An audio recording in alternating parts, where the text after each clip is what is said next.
नमस्कार, आपल्या चॅनलवर आपलं स्वागत आहे. आज आपण बघणार आहोत की बाळासाठी बनाना फ्राय कसं बनवायचं. तर चला सुरू करूया. चला आता आपण बनवूया बनाना फ्राय. तर हे बघा, हे बनाना आहे, हे केरला स्टोअरमध्ये भेटतं आणि जे आपण नॉर्मल केळी वापरू शकतो ना, तर त्याच्याने व्यवस्थित होणार नाही. त्याच्याने कसं पॅनमध्ये टाकलं ना की ते पूर्ण चिकट होऊन जाईल. याचे कसे मस्त स्लाइस केले ना की व्यवस्थित तुम्हाला पीस पण पलटी करायला भेटतात. तर चला कसं बनायचं मी सांगते.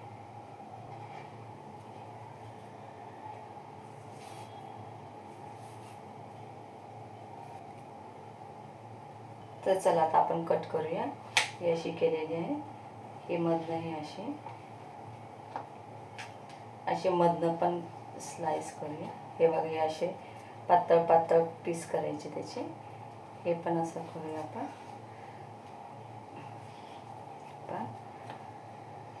हे बघा, हे असं नक्की तुमच्या बाळाला तुम्ही बनवून जा. खूप हेल्दी आहे बाळासाठी आणि याच्याने काही त्रास होत नाही.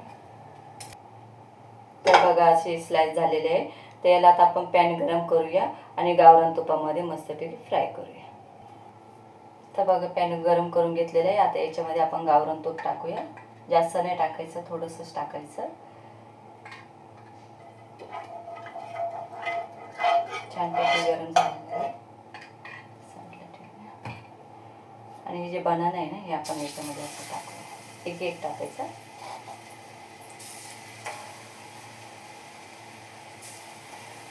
एकदम हलके ब्राऊन फ्राय करून घ्यायचे.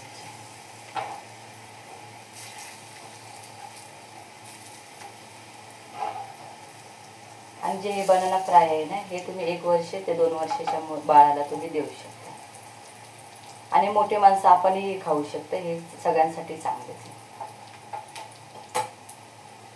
आपण फ्राय करून घेऊया आता.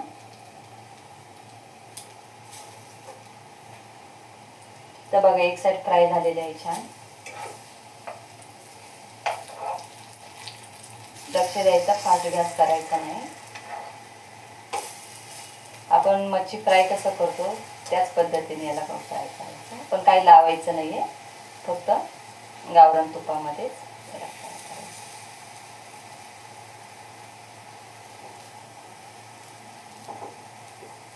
नक्की हे बनवून तुम्ही तुमच्या बाळाला द्या. हे खूप हेल्दी आहे. तर बघा, आपले बनाना फ्राय झालेले आहे. आपण या प्लेटीमध्ये एक एक पीस काढून घेऊया.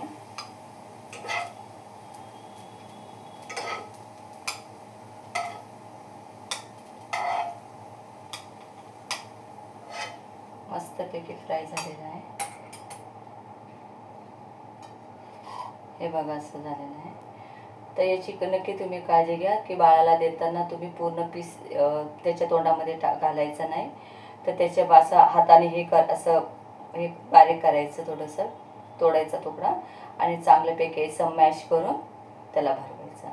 तर तुम्हाला हे कसं वाटलं? आवडलं असेल तर लाईक करा, शेअर करा.